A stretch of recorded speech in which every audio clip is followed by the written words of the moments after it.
Okay, good morning, everybody. Uncle Steve here, real brief market update. Correction from yesterday. There's actually the monthly unemployment report normally comes out on the third Friday of every month. For some reason, once a year, it skips that first Friday. So I had said incorrectly yesterday that we had a non-farm payroll report out today, or indicated we do. I was looking towards it, but it's not today. I found that out from looking at Bloomberg this morning, and I think even more important than any unemployment report is Yellen's testimony today. I have zero faith in her. As I've said, her insanity, her narcissism, and her power-hungry nature of herself. These Fed governors think themselves as king of the world, masters of the financial universe. They're not, and we're going to find that out shortly.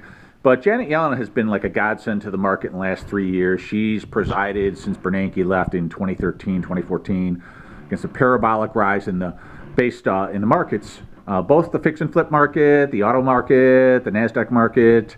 All of it's tied together by basically the fraudulent scheme of Bernanke and the Fed.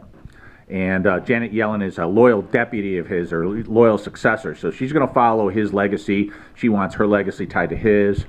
As I was talking with somebody about the other day, trends always work until they don't.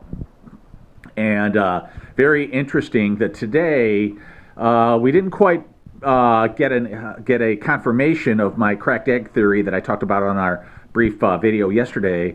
But it looks like we're close to going to get that this morning, even before anything happens. Very interesting that Janet Yellen is talking. That is going to come out at about noon on Central Time today. That leaves 3 hours of market time after Janet Yellen. She's trapped in a corner. And very interesting. So if she doesn't pull off a miracle act, we could end this day with what I'm going to call piercing the bubble.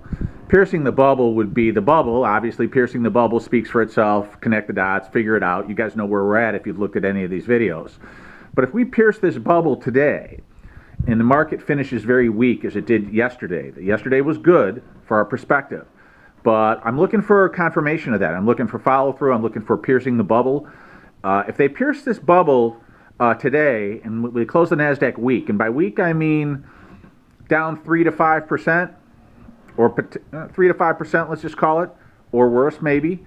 If they were to do that today, then we are going to do our spider web trade, take profits from positions this week. Hopefully we can do that. I don't know if that's going to happen. Be prepared to be disappointed. I have to be prepared to be disappointed. We understand that this market, we're taking a risk, everything we're doing. But if we're right about that, I think we're going to be right. We're going to do a spider web trade and get ourselves some more leverage, some more contracts. We're going to expand the amount of contracts we have. The goal of what we're doing is to go from a small amount of contracts to a large amount of contracts. We can't do that unless the market's working in our direction. So if the market finishes weak at the end of the day today, what we're going to do is, I'll call it a spider web trade. We're going to reach out and cast a bigger net for Monday, because if the bubble gets pierced today on a Friday before this weekend, if the bubble gets pierced, Monday is going to be a very bad day in the market for most investors, but it will be a huge payoff for us. So we'll see how it all works out. We're taking a risk for professional speculators only. This is Uncle Steve. Have a great day.